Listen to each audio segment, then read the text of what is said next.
ಮಹಾಮಾರಿಗಳು, ಮನುಷ್ಯರು ಕೊಡುವ ಕಷ್ಟಗಳು ಎಲ್ಲ ನೋಡಿ ಹೆದರುವುದಾಗಿದ್ದೀರಿ. ಎಲ್ಲರಿಗೂ ಒಂದು ಭಯ ಬರುತ್ತೆ ಪರಿಸ್ಥಿತಿಗಳು ನೋಡುವಾಗ. ಒಂದೊಂದು ಕಡೆ ಒಂದು ನ್ಯಾಚುರಲ್ ಕಲಾಮಿಟೀಸ್, ಮಳೆಯಿಂದ ಜನರು ಜಲ ಪ್ರವಾಹದಿಂದ ಮರಣವನ್ನು ಹೊಂದೋರಿದ್ದಾರೆ, ಯುದ್ಧಗಳಿದ್ದಾರೆ. ಈ ರೀತಿಯಲ್ಲಿ ನಮ್ಮನ್ನು ರಾಜ್ಯ ಆಡುತ್ತಾ ಇರುವ ಅವರು ಕೂಡ ಸರಿ ಇಲ್ಲ. ಕರಪ್ಷನ್, ಹೆಂಗೆ ನಾವು ಇದು ಮಧ್ಯದಲ್ಲಿ ಬದುಕುವೆವು? ಒಂದು ಕಡೆ ಆರ್ಥಿಕ ಪರಿಸ್ಥಿತಿ, ಬೆಲೆ ಏರಿಕೆ, ಇದೆಲ್ಲ ನೋಡುವಾಗ ನಮಗೊಂದು ಭಯ ಬರುತ್ತೆ. ಹಲ್ಲೆಲೂಯಾ. ದೇವರ ರಾಜ್ಯ ಬೇಗನೆ ಬರಲಿಕ್ಕಿದೆ, ಅದರಲ್ಲಿ ನಾವು ದೇವರ ಮಕ್ಕಳಾಗಿ ಬದುಕುವೆವು. ಹಲ್ಲೆಲೂಯಾ. ಈ ಸಮಯದಲ್ಲಿ ಕೂಡ ಯೇಸು ಕರ್ತನು ನಮಗೆ ಒಳ್ಳೆಯ ಕುರುಬನಾಗಿದ್ದು ನಡೆಸುವನು, ಆದ್ದರಿಂದ ನಮಗೆ ಭಯ ಇಲ್ಲ. ಹಲ್ಲೆಲೂಯಾ. ನಾವು ಯೇಸುವಿನ ಮಗು, ಭಯವೇ ಇಲ್ಲ, ಎಂದೆಂದೂ ಸಂತೋಷವೇ. ಪ್ರಸ್ತುತದಲ್ಲಿ ನಮಗೆ ಪರಿಪೂರ್ಣವಾದ ಸಂತೋಷ, ಬಿಡುಗಡೆ, ಆನಂದ. ಆದ್ದರಿಂದ ಚಿಂತೆ ಎಲ್ಲ ಕಟ್ಟಿ ಬಿಸಾಕಿ ಬಿಡಿ. ದೇವರಿದ್ದಾರೆ, ಎಲ್ಲವನ್ನು ನೋಡಿಕೊಳ್ಳರು. ಹಲ್ಲೆಲೂಯಾ. ನಾವು ಎಲ್ಲರೂ ನಾನು ಯೇಸುವಿನ ಮಗು, ಭಯವೇ ಇಲ್ಲ, ಎಂದೆಂದು ಸಂತೋಷವೆಂದು ಹಾಡಿ ದೇವರನ್ನು ಮಹಿಮೆ ಪಡಿಸೋಣ.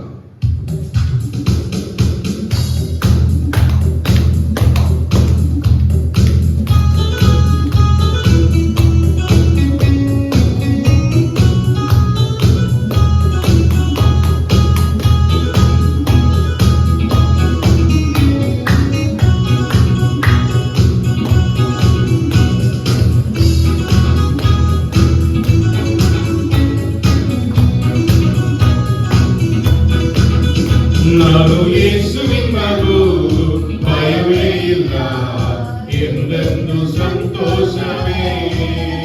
ನಾನು ಯೇಸುವಿನ ಮಗು, ಭಯವೇ ಇಲ್ಲ, ಎಂದೆಂದು ಸಂತೋಷವೇ. ಆರಿಸಿಕೊಂಡ ಮಗನಾಗಿ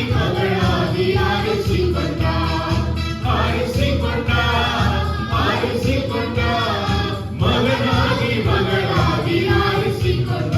ನಾನು ಯೇಸುವಿನ ಮಗು, ಭಯವೇ ಇಲ್ಲ, ಎಂದೆಂದು ಸಂತೋಷವೇ. ನಾನು ಯೇಸುವಿನ ಮಗು, ಭಯವೇ ಇಲ್ಲ, ಎಂದೆಂದು ಸಂತೋಷವೇ. ಆತನು ಪರಿಶುದ್ಧ ರಕ್ತದಿಂದ ನಮ್ಮನ್ನು ತೊಳೆದನು. ಹಲ್ಲೆಲೂಯಾ. ಬಂಗಾರದಿಂದ ಬೆಳ್ಳಿಯಿಂದ ನಮ್ಮನ್ನು ವಿಮೋಚಿಸಲಿಲ್ಲ. ನನ್ನ ಸ್ವಂತ ರಕ್ತದಿಂದ, ಮಹಾಪರಿಶುದ್ಧ ರಕ್ತದಿಂದ ದೇವರು ನಮ್ಮನ್ನು ತೊಳೆದು ಶುದ್ಧೀಕರಿಸಲು, ಪಾಪಗಳನ್ನು ಕ್ಷಮಿಸಿದನು. ಮತ್ತು ನಾವು ದೇವರ ಮಕ್ಕಳಾಗಿದ್ದೇವೆ. ಆದ್ದರಿಂದ ನಾವು ದೇವರಿಗೆ ವಂದನೆಯನ್ನು ಸಲ್ಲಿಸೋಣ.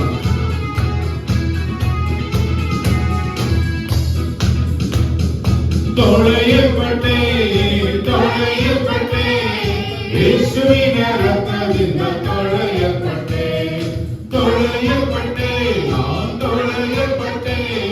ಯೇಸುವಿನ ರಕ್ತದಿಂದ ತೊಳೆಯಲ್ಪಟ್ಟೆ. ನಾನು ಯೇಸುವಿನ ಮಗು, ಭಯವೇ ಇಲ್ಲ, ಎಂದೆಂದು ಸಂತೋಷವೇ. ನಾನು ಯೇಸುವಿನ ಮಗು, ಭಯವೇ ಇಲ್ಲ, ಎಂದೆಂದು ಸಂತೋಷವೇ. ಆತನು ಶಿಲುಬೆಯಲ್ಲಿ ನಮ್ಮ ಪಾಪಗಳು, ಶಾಪಗಳನ್ನು ಎಲ್ಲವನ್ನು ಹೊತ್ತು ತೀರಿಸಿದನು. ಹಲ್ಲೆಲೂಯಾ. ನಮಗಾಗಿ ಜಜ್ಜಲ್ಪಟ್ಟರು, ಜಡಿಯಲ್ಪಟ್ಟರು, ಆತನ ಬಾಸುಂಡೆಗಳಿಂದ ನಾವು ಗುಣವಾಗುತ್ತೇವೆ. ಹಲ್ಲೆಲೂಯಾ. ಇವತ್ತು ಆರೋಗ್ಯದಾಯಕನಾಗಿ ದೇವರು ನಮ್ಮೊಂದಿಗಿದ್ದಾರೆ. ಹಲ್ಲೆಲೂಯಾ. ಇನ್ನು ಗೂಡಾರ ಸಮೀಪಕ್ಕೂ ಹೋದರು ಬರಲಾರದು ಎಂದು ಹೇಳಿದವರು ಗೂಡಾರವನ್ನು ರಕ್ತ ಕೋಟೆ ಒಳಗೆ ಮರೆಮಾಚಿ ಕಾಪಾಡುವುದರಾಗಿದ್ದಾರೆ. ಹಲ್ಲೆಲೂಯಾ. ಗುಣವಾದೆ ಯೇಸುವಿನ ಗಾಯದಿಂದ ಗುಣವಾದೆ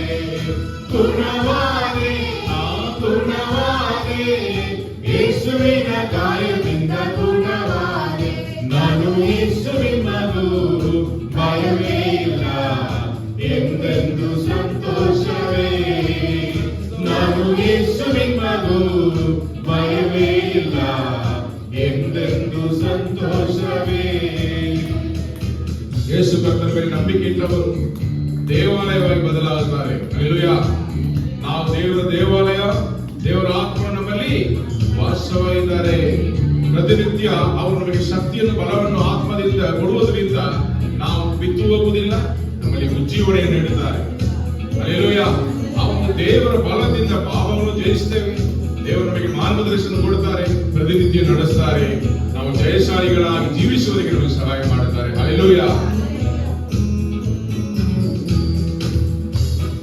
ತುಂಬಲ್ಪಟ್ಟೆ ತುಂಬಲ್ಪಟ್ಟೆ ಆತ್ಮನ ಬಲದಿಂದ ತುಂಬಲ್ಪಟ್ಟೆ ತುಂಬಲ್ಪಟ್ಟೆ ತುಂಬಲ್ಪಟ್ಟೆ ಆತ್ಮನ ಬಲದಿಂದ ತುಂಬಲ್ಪಟ್ಟೆ.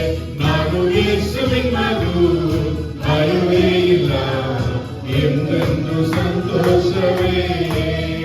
ನಾನು ಯೇಸುವಿನ ಮಗು, ಭಯವೇ ಇಲ್ಲ, ಎಂದೆಂದು ಸಂತೋಷವೇ. ವೈರಿಗಳು ದೇವಜನರಿಗೆ ವಿರೋಧವಾಗಿ ಬರುವಾಗ ನೀವು ನೋಡಿದರೆ ಹಳೆ ನಿಯಮದಲ್ಲಿ ಸ್ಯಾಮ್ಸನ್ ದೇವರ ಆತ್ಮದಿಂದ ತುಂಬಲ್ಪಟ್ಟನು. ದೇವರ ಆತ್ಮದಿಂದ ತುಂಬಲ್ಪಟ್ಟದರಿಂದ 1,000 ಜನರನ್ನು ಒಬ್ಬ ಮನುಷ್ಯನಾಗಿ ನಿಂತು ಅವನು ಎಲ್ಲರನ್ನು ಸೋಲಿಸಿದಂತೆ ನಾವು ನೋಡುತ್ತೇವೆ. ಈ ರೀತಿಯಲ್ಲಿ ಜಯವನ್ನು ಕೊಡುವುದಕ್ಕೆ ದೇವರ ಆತ್ಮನಾಗಿ ನಮ್ಮೊಂದಿಗಿದ್ದಾರೆ. ಹಲ್ಲೆಲೂಯಾ. ಆದ್ರೆ ನೀವು ಹೆದರಬೇಡಿರಿ, ಈ ಸಮಸ್ಯೆ ನೋಡಿರಿ. ನೀವು ಎಷ್ಟು ಆರಾಧಿಸ್ತೀರೋ ಅಷ್ಟು ನಿಮಗಾಗಿ ಆ ಸಮಯದಲ್ಲಿ ದೇವರು ನಿಮಗಾಗಿ ಯುದ್ಧ ಮಾಡಿ ನಿಮ್ಮ ವೈರಿಗಳನ್ನು ಸಮಸ್ಯೆಗಳನ್ನು ಸೋಲಿಸಿ ನಿಮಗೆ ಜಯವನ್ನು ಕೊಡುವಂತವರಾಗಿದ್ದಾರೆ. ಹಲ್ಲೆಲೂಯಾ. ಜಯಿಸಿರುವೆ ಜಯಿಸಿರುವೆ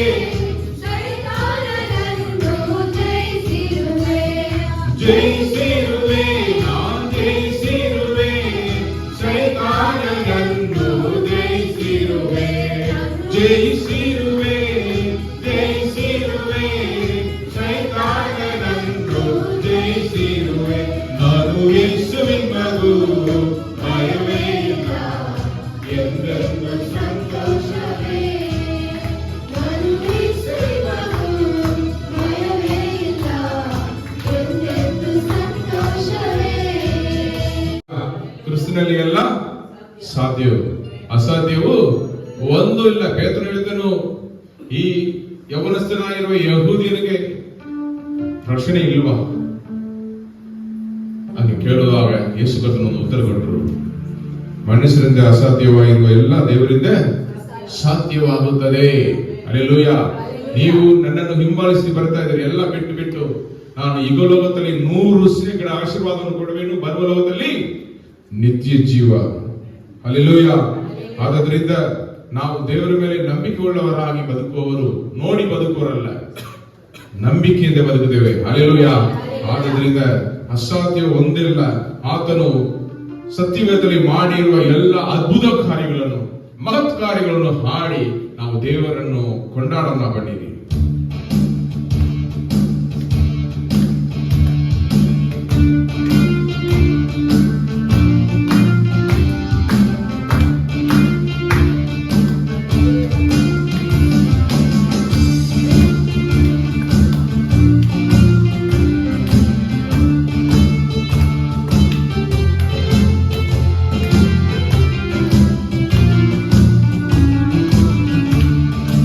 ಅಸಾಧ್ಯವೂ ಒಂದು ಇಲ್ಲ, ನಿನ್ನಿಂದ ಅಸಾಧ್ಯವೂ ಒಂದು ಇಲ್ಲ.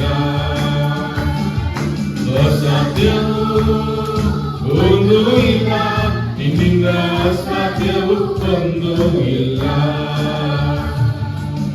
ಸಕಲವ ಸೃಷ್ಟಿಸಿ ಆಳ್ವಿಕೆ ಮಾಡುವವನೇ, ಸಕಲವ ಸೃಷ್ಟಿಸಿ ಆಳ್ವಿಕೆ ಮಾಡುವವನೇ, ಸತ್ತನು ಸರ್ವಶಕ್ತನು, ಸತ್ತನು ಸರ್ವಶಕ್ತನು. El Shaddai hallelujah, El Shaddai hallelujah. ಸ್ತುತಿ ಸ್ತೋತ್ರ ಪ್ರಾರಂಭಿಸಲು ವೈರಿಗಳು ತಮ್ಮೊಳಗೆ ಹೊಡೆದಾಡಿ ಸತ್ತು ಹೋದರು. ಸ್ತುತಿ ಸ್ತೋತ್ರ ಆರಂಭಿಸಲು ವೈರಿಗಳು ತಮ್ಮೊಳಗೆ ಹೊಡೆದಾಡಿ ಸತ್ತು ಹೋದರು. ಎಲ್ಲ ಸಾಧ್ಯ ನಿಮಗೆ, ಎಲ್ಲ ಸಾಧ್ಯ, ಎಲ್ಲ ಸಾಧ್ಯ ನಿಮಗೆ, ಎಲ್ಲ ಸಾಧ್ಯ. ಅಸಾಧ್ಯವೂ ನಿನ್ನಿಂದ ಅಸಾಧ್ಯವೂ ಒಂದು ಇಲ್ಲ. ಎಲ್ಲಿ ನಡೆದಿತ್ತು? ಯೆಹೋಷಾಫಾಟನು ಹಲ್ಲೆಲೂಯಾ ಅವನಿಗೆ ವಿರೋಧವಾಗಿ ದೊಡ್ಡ ಸೈನ್ಯ ಬಂತು. ಆ ಸಮಯದಲ್ಲಿ ಅವನು ದೇವರನ್ನೇ ಆಶ್ರಯಿಸಿಕೊಂಡು ಅವನು ಅಲ್ಲಿ ಕೊಯರ್ ಟೀಮ್ ದೇವರನ್ನು ಸ್ತುತಿಸಿ ಹಾಡುವ ಜನರನ್ನು ಮುಂದೆ ನಿಲ್ಲಿಸಿ ದೇವರನ್ನು ಹಾಡುತ್ತಾ ಕೊಂಡಾಡುತ್ತಾ ಕರ್ತನು ಒಳ್ಳೆಯವನು, ಆತನ ಕೃಪೆ ಶಾಶ್ವತವಾದದು ಎಂದು ಹಾಡಿಕೊಂಡು ಹೋಗುವಾಗ ಅವನು ರಣರಂಗದಲ್ಲಿ ಹೋಗಿ ತಲುಪುವಾಗ ಅಲ್ಲಿ ನೀವು ನೋಡಿದರೆ ಅವರು ಪ್ರಾರಂಭಿಸುವಾಗ ವೈರಿಗಳು ತಮ್ಮ ಒಳಗಡೆ ಹೊಡೆದಾಡಿ ಸತ್ತು ಹೋದ್ರು. ಅವರು ಅಲ್ಲಿ ಹೋಗಿ ನೋಡುವಾಗ ಬರೀ ಬೆಣ್ಣೆಗಳನ್ನು ನೋಡಿದಂತೆ ನಾವು ನೋಡಿದ್ದೇವೆ. ದೇವರು ಅದು ಮಾತ್ರ ಅಲ್ಲ, ಅವರಿಗೆ ಸಮೃದ್ಧಿಯನ್ನು ಕೊಟ್ಟು ಬೆಳ್ಳಿ ಬಂಗಾರ ಎಲ್ಲ ಬಿಟ್ಟು ಹೋದ ಎಲ್ಲ ಐಶ್ವರ್ಯವನ್ನು ಕೊಟ್ಟು ದೇವರು ಆಶೀರ್ವದಿಸಿದರು. ಆದ್ರಿಂದ ನೀವು ಸ್ತುತಿಸ್ತಾ ಇರಿ, ದೇವರು ಯುದ್ಧ ಮಾಡ್ತಾ ಇರುತ್ತಾರೆ. ನೀವು ಇವತ್ತು ಕಾಣುವ ವೈರಿಯನ್ನು ಸಮಸ್ಯೆಗಳು ಇನ್ನು ಮುಂದೆ ಕಾಣುವುದಿಲ್ಲ ಎಂದು ವಾಗ್ದಾನ ಕೊಡುತ್ತಾರೆ. ಹಲ್ಲೆಲೂಯಾ.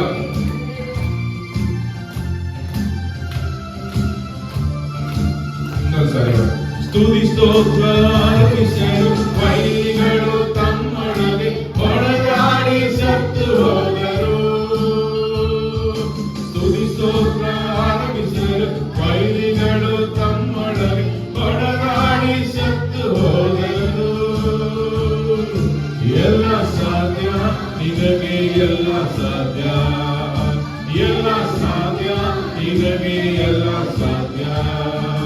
ಅಸಾಧ್ಯವೂ ಒಂದು ಇಲ್ಲ, ನಿನ್ನಿಂದ ಅಸಾಧ್ಯವೂ ಒಂದು ಇಲ್ಲ. ಅಸಾಧ್ಯವೂ ಒಂದು ಇಲ್ಲ, ನಿನ್ನಿಂದ ಅಸಾಧ್ಯವೂ ಒಂದು ಇಲ್ಲ. ಸುಂದರ ದ್ವಾರದಲ್ಲಿ ಹುಟ್ಟು ಕುಂಟನೊಬ್ಬ ಹಲ್ಲೆಲೂಯಾ ಯೇಸುವಿನ ನಾಮದಲ್ಲಿ ನಡೆದರು. ಇವತ್ತು ನಾವು ಆರೋಗ್ಯಕರವಾಗಿ ಇರುವುದು ಯೇಸುವಿನ ನಾಮದಲ್ಲಿ. ಹಲ್ಲೆಲೂಯಾ. ಎಲ್ಲ ರೋಗಗಳು ಓಡಿ ಹೋಗು. ನನ್ನ ಮಕ್ಕಳಿಗೆ ನೀನು ಆರೋಗ್ಯವನ್ನು ದೇವರು ತನ್ನ ಮಕ್ಕಳು ಆರೋಗ್ಯಕರವಾಗಿ ಇರಬೇಕೆಂದು ಬಯಸರಿಂದ ಹಲ್ಲೆಲೂಯಾ ಇವತ್ತು ನಾವು ಆರೋಗ್ಯಕರವಾಗಿದ್ದೇವೆ. ಆದ್ದರಿಂದ ನಮಗೆ ಆರೋಗ್ಯ ಕೊಟ್ಟ ಆರೋಗ್ಯದಾಯಕವನ್ನು ಸ್ತುತಿಸೋಣ. ಸುಂದರ ದ್ವಾರದಲ್ಲಿ ಹುಟ್ಟು ಕುಂಟನೊಬ್ಬ ನಡೆದನು ಯೇಸು ನಾಮದಲ್ಲಿ. ಸುಂದರ ದ್ವಾರದಲ್ಲಿ ಹುಟ್ಟು ಕುಂಟನೊಬ್ಬ ನಡೆದನು ಯೇಸು ನಾಮದಲ್ಲಿ. ಎಲ್ಲ ಸಾಧ್ಯ, ಎಲ್ಲ ಸಾಧ್ಯ ನಿನಗೆ, ಎಲ್ಲ ಸಾಧ್ಯ, ಎಲ್ಲ ಸಾಧ್ಯ ನಿನಗೆ, ಎಲ್ಲ ಸಾಧ್ಯ. ಅಸಾಧ್ಯವೂ ಒಂದು ಇಲ್ಲ, ನಿನ್ನಿಂದ ಅಸಾಧ್ಯವೂ ಒಂದು ಇಲ್ಲ. ಅಸಾಧ್ಯವೂ ಒಂದು ಇಲ್ಲ, ನಿನ್ನಿಂದ ಅಸಾಧ್ಯವೂ ಒಂದು ಇಲ್ಲ. ಯಾಕೋಬನು ಕೋಲು ಬರಿಕೆಯಲ್ಲಿ ಹೊಟ್ಟೆಪಾಡಕ್ಕಾಗಿ ಹೋದ ಯಾಕೋಬನ್ನು ಹೆಚ್ಚಿಸಿದೆ. ಹಲ್ಲೆಲೂಯಾ. ಅವನ ಅಣ್ಣ ಅವನನ್ನು ಸಾಯಿಸಬೇಕು ಎಂದು ಬಂದನು. ಅವನ ತಂದೆ ಅವನ ಮಾಮನ ಮನೆಗೆ ಕಳಿಸ್ತಾರೆ. ಅಡವಿಯಲ್ಲಿ ದೇವರು ಅವನು ಸಂಧಿಸುವುದು ವಾಗ್ದಾನ ಕೊಡ್ತಾರೆ. ಹಲ್ಲೆಲೂಯಾ. ಬರಿ ಕೈಯಾಗಿ ಹೋಗು, ನಿನ್ನನ್ನು ತುಂಬಿದ ಕೈಯಾಗಿ ಸುರಕ್ಷಿತವಾಗಿ ಇಲ್ಲಿ ನಿನ್ನನ್ನು ತರುವ ತನಕ ನಾನು ಸುಮ್ಮನೆ ಬಿಡುವುದಿಲ್ಲ, ಇರುವುದಿಲ್ಲ ಅಂತ ಹೇಳಿದ ದೇವರು ಅವನಿಗೆ 2 ಪರಿವಾರಗಳನ್ನು ಕೊಟ್ಟು ಎಲ್ಲ ಆಸ್ತಿ ಪಾಸ್ತಿಗಳನ್ನು ಕೊಟ್ಟು ತಿರುಗಿ ಆ ಸ್ಥಳಕ್ಕೆ ಸುರಕ್ಷಿತವಾಗಿ ಬರಮಾಡಿ ಅಲ್ಲಿ ಆಶೀರ್ವದಿಸಿದರು. ಹಲ್ಲೆಲೂಯಾ. ಅವರು ಹೇಳಿದರು, ಇನ್ನು ಮುಂದೆ ದೇವರು ನನ್ನ ದೇವರು ಎಲ್ಲೆಲ್ಲೋಗಿ ಇಸ್ರೇಲ್ ಹೇಳಿದರು. ಆ ದೇವರು ಇವತ್ತು ನಮ್ಮದಿದ್ದಾರೆ. ನಮ್ಮ ಅಗತ್ಯಗಳೆಲ್ಲವನ್ನು ಪೂರೈಸುವುದು. ಹಲ್ಲೆಲೂಯಾ. ಕೋಲು ಬರಿಕೆಯಲ್ಲಿ ಹೊಟ್ಟೆಪಾಡಿಗಾಗಿ ಹೋದ ಯಾಕೋಬನ್ನು ಹೆಚ್ಚಿಸಿದೆ. ಕೋಲು ಬರಿಕೆಯಲ್ಲಿ ಹೊಟ್ಟೆಪಾಡಿಗಾಗಿ ಹೋದ ಯಾಕೋಬನ್ನು ಹೆಚ್ಚಿಸಿದೆ. ಎಲ್ಲ ಸಾಧ್ಯ ನಿಮಗೆ, ಎಲ್ಲ ಸಾಧ್ಯ, ಎಲ್ಲ ಸಾಧ್ಯ ನಿಮಗೆ, ಎಲ್ಲ ಸಾಧ್ಯ. ಅಸಾಧ್ಯವೂ ಒಂದು ಇಲ್ಲ, ನಿನ್ನಿಂದ ಅಸಾಧ್ಯವೂ ಒಂದು ಇಲ್ಲ. ಅಸಾಧ್ಯವೂ ಒಂದು ಇಲ್ಲ, ನಿನ್ನಿಂದ ಅಸಾಧ್ಯವೂ ಒಂದು ಇಲ್ಲ.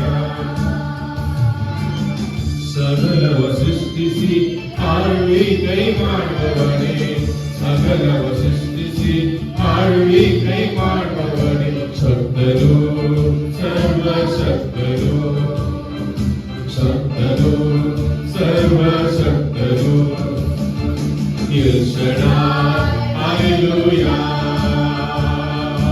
L Shaddai hallelujah El Shaddai hallelujah El Shaddai hallelujah hallelujah. ದೇವರು ಸರ್ವಶಕ್ತನು, ಎಲ್ಲವನ್ನು ಮಾಡಿ ಬಲಿಸುವ ಶಕ್ತನಾಗಿದ್ದಾನೆ. ಈ ಅದ್ಭುತಗಳು ನನ್ನ ಜೀವನದಲ್ಲಿ ನಡೆಯಬೇಕು ಎಂದು ಬಯಸುವ ನೀವು ಆರಾಧಿಸ್ತಾ ಇರಿ. ಜೀವನದಲ್ಲಿ ಎಲ್ಲಾ ಸಭೆಗಳು ದೇವರನ್ನು ಆರಾಧಿಸ್ತಾ ಇರಿ. ಈ ಅದ್ಭುತಗಳು ನಮ್ಮ ಜೀವನದಲ್ಲಿ ನಡೆಯಬಹುದು. ನಾವು ದೇವರನ್ನು ಮಹಿಮೆಪಡಿಸುವ ಈ ದೇವರು ನನ್ನ ದೇವರು ಸರ್ವ ಸದಾಕಾಲ ನನ್ನ ನಡೆಸುವರು, ಮರಣವನ್ನು ದಾಟಿ ನಿತ್ಯ ಜೀವನವನ್ನು ಕರೆದುಕೊಂಡು ಹೋಗಿ ಸೇರಿಸುವರು ಎಂದು ನಾವು ಹೇಳಬೇಕು. ಹಲ್ಲೆಲೂಯಾ. ಯುಗ ಯುಗಾಂತರವು ನಮ್ಮ ದೇವರು. ಹಲ್ಲೆಲೂಯಾ. ದೇವರೇ, ನಿಮ್ಮ ಪ್ರಾರ್ಥನೆಯನ್ನು ಕೇಳಿ ನೀವು ಸದೋತ್ತರ ಕೊಡಿರಿ ಅಪ್ಪ. ಎಷ್ಟೋ ಸಮಸ್ಯೆಗಳು ನಾವು ಎದುರಿಸ್ತೇವೆ ಈ ಲೋಕದಲ್ಲಿ. ಒಂದೇ ಒಂದು ನಿರೀಕ್ಷೆ ಉಂಟು, ಅದು ನೀವು ಮಾತ್ರ. ನಮ್ಮ ಪ್ರಾರ್ಥನೆಯನ್ನು ಲಾಲಿಸಿ ಸದೋತ್ತರವನ್ನು ಕೊಡುವ ದೇವರಪ್ಪ. ನೀತಿವಂತರ ಪ್ರಾರ್ಥನೆ ತಳ್ಳಿ ಬಿಡುವುದಿಲ್ಲ ಅಪ್ಪ. ಅದಕ್ಕೆ ನೀವು ಕಿವಿಗೊಟ್ಟು ಅದಕ್ಕೆ ಸದೋತ್ತರ ಕೊಡುವ ದೇವರು ಎಂದು ನೀವು ಹೇಳಿದ್ರಪ್ಪ. ಯಾರು ನೀತಿವಂತರು? ನಿಮ್ಮ ರಕ್ತದಿಂದ ತೊಳೆಯಲ್ಪಟ್ಟರೆ ನಾವು ಯಾರು ಯೋಗ್ಯರಲ್ಲ. ನಿಮ್ಮ ಪರಿಶುದ್ಧ ರಕ್ತದಿಂದ ತೊಳೆಯಲ್ಪಟ್ಟ ಪವಿತ್ರ ಆತ್ಮದಿಂದ ತುಂಬಿಸಲ್ಪಟ್ಟ ನಾವೇ ನೀತಿವಂತರಪ್ಪ. ಇದರಲ್ಲಿ ಹೊಗಳಿಕೊಳ್ಳಬೇಕಿಲ್ಲಪ್ಪ. ಆದ್ರಿಂದ ನಾವು ನಂಬಿಕೆಯಿಂದ ನಿಮ್ಮ ಪಾದದಲ್ಲಿ ಬಂದಿದ್ದೇವೆ. ನಮ್ಮ ಪ್ರಾರ್ಥನೆ ಆಳಿಸಿ ಸದೋತ್ತರ ಕೊಡಿರಿ. ಯಾರೆಲ್ಲ ಕಣ್ಣೀರಿಂದ ಇಲ್ಲಿ ಪ್ರಾರ್ಥನೆ ಮಾಡುತ್ತಾರೋ ದೇವರೇ, ಅವರಿಗಾಗಿ, ದೇಶಕ್ಕಾಗಿ, ಕುಟುಂಬಕ್ಕಾಗಿ, ಮಕ್ಕಳಿಗಾಗಿ ದೇವರೇ ನೀವು ಸದೋತ್ತರ ಕೊಟ್ಟು ಆಶೀರ್ವದಿಸಿ ಎಂದು ನಾನು ಪ್ರಾರ್ಥಿಸುತ್ತೇನೆ ತಂದೆಯೇ. ಹಲ್ಲೆಲೂಯಾ. ಈ ಹಾಡು ಒಂದು ಪ್ರಾರ್ಥನೆಯಾಗಿರಲಿ ಯೇಸುವಿನ ನಾಮದಲ್ಲಿ.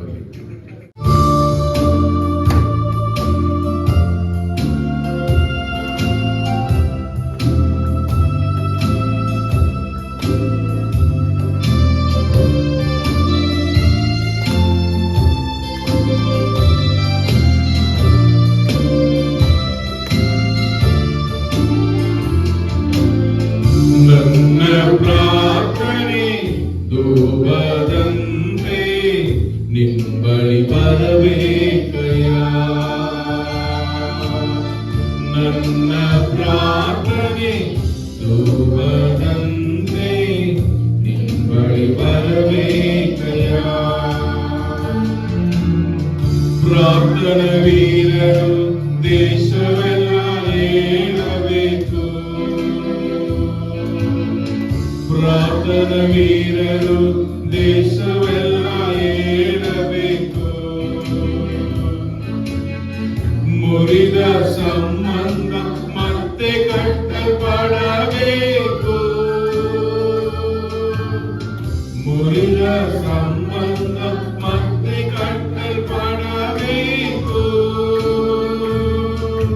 ಕರ್ತನೇ ಬೇಡುವೆ, ಕರ್ತನೇ ಬೇಡುವೆ. ನನ್ನ ಪ್ರಾರ್ಥನೆ ಧೂಪದಂತೆ ನಿಂಬಳಿ ಬರಬೇಕಯ್ಯ. ನನ್ನ ಪ್ರಾರ್ಥನೆ ಧೂಪದಂತೆ ನಿಂಬಳಿ ಬರಬೇಕಯ್ಯ. ಪರಲೋಕ ಅಗ್ನಿಯು ಎಲ್ಲರೂ ಉರಿಯಬೇಕು. ಪಾಪದ ಕಾರ್ಯ ಎಲ್ಲ ಸುಟ್ಟು ಹಾಕಲ್ಪಡಬೇಕು. ಲೋಕದಲ್ಲಿ ಪಾಪಿಗಳು, ದುಷ್ಟರು ಎಲ್ಲವನ್ನು ದೇವರು ನಾಶ ಮಾಡುವರು. ಹಲ್ಲೆಲೂಯಾ. ಒಬ್ಬನು ಉಳಿಯುವುದೇ ಇಲ್ಲ. ಒಂದು ಕೋವಿಡ್ ಅಲ್ಲಿ ಎಷ್ಟು ದುಷ್ಟ ಜನರು ತೀರಿಯೋದರು. ದೇವ ಜನರಿಗೂ ಕೂಡ ದೇವರು ಸ್ವಲ್ಪ ಶಿಕ್ಷೆಯನ್ನು ಕೊಟ್ಟು ತೆಗೆದುಕೊಂಡರು. ಮಿಕ್ಕ ದುಷ್ಟ ಜನರ ಎಲ್ಲವನ್ನು ದೇವರು ಅಳಿಸಿಬಿಟ್ಟದನ್ನು ನಾವು ನೋಡುತ್ತೇವೆ. ಹಲ್ಲೆಲೂಯಾ. ದುಷ್ಟರು ನಿಮ್ಮ ಹಾದಿಯಲ್ಲಿ ಬರುವುದಿಲ್ಲ ಅಂತ ದೇವರು ವಾಗ್ದಾನ ಕೊಡುತ್ತಾರೆ.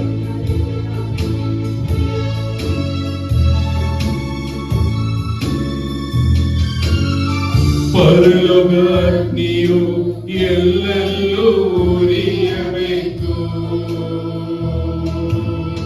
ಪರಲೋಕ ಅಗ್ನಿಯು ಎಲ್ಲೆಲ್ಲೂ ಉರಿಯಬೇಕು. ಪಾಪದ ಕಾರ್ಯವೆಲ್ಲ ಸುಟ್ಟು ಹಾಕಲ್ಪಡಬೇಕು. ಪಾಪದ ಕಾರ್ಯವೆಲ್ಲ ಸುಟ್ಟು ಹಾಕಲ್ಪಡಬೇಕು. ಕರ್ತನೇ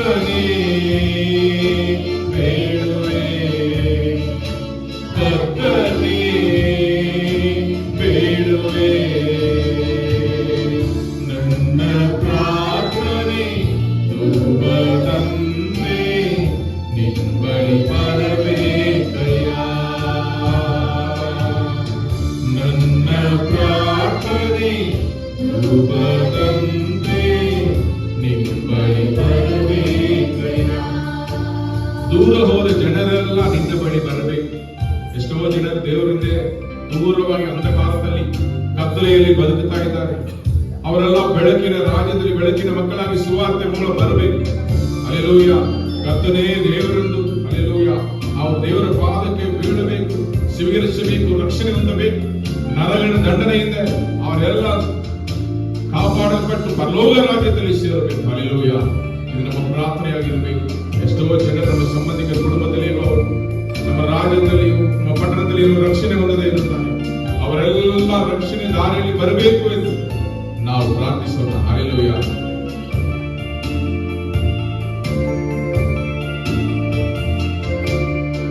ದೂರ ಹೋದ ಜನರೆಲ್ಲ ನಿನ್ನ ಬಳಿ ಬರಬೇಕು.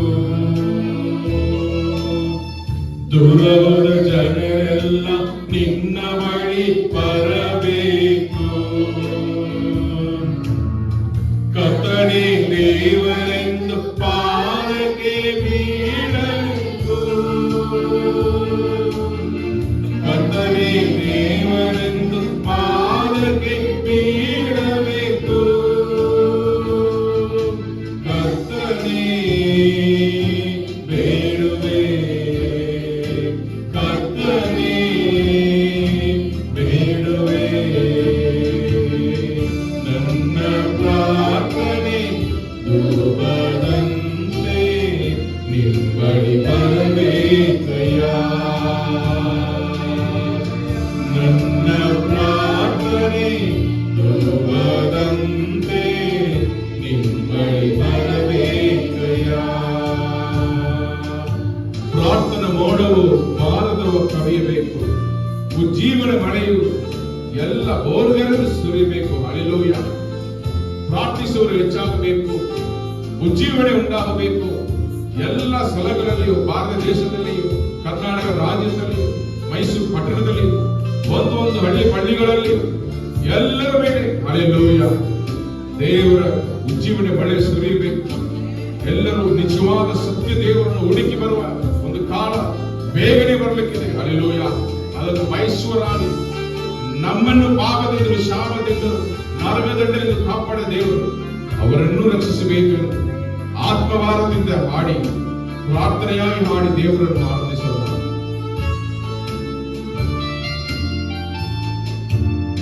ಪ್ರಾರ್ಥನೆ ಮೋಡವು ಭಾರತವ ಕವಿಯಬೇಕು. ಪ್ರಾರ್ಥನೆ ಮೋಡವು ಭಾರತವ ಕವಿಯಬೇಕು. ಉಜ್ಜೀವನ ಮಳೆಯು ಮೋಡಗಳು ಸುರಿಯಬೇಕು. ಉಜ್ಜೀವನ ಮಳೆಯು ಮೋಡಗಳು ಸುರಿಯಬೇಕು. ಕರ್ತನೇ ಬೇಡುವೆ, ಕರ್ತನೇ ಬೇಡುವೆ. ನನ್ನ ಪ್ರಾರ್ಥನೆ ಧೂಪದಂತೆ ನಿಂಬಳಿ ಬರಬೇಕಯ್ಯ. ನನ್ನ ಪ್ರಾರ್ಥನೆ ಧೂಪದಂತೆ ನಿಂಬಳಿ ಬರಬೇಕಯ್ಯ. ನಿಂಬಳಿ ಬರಬೇಕಯ್ಯ. ನಿಂಬಳಿ ಬರಬೇಕಯ್ಯ.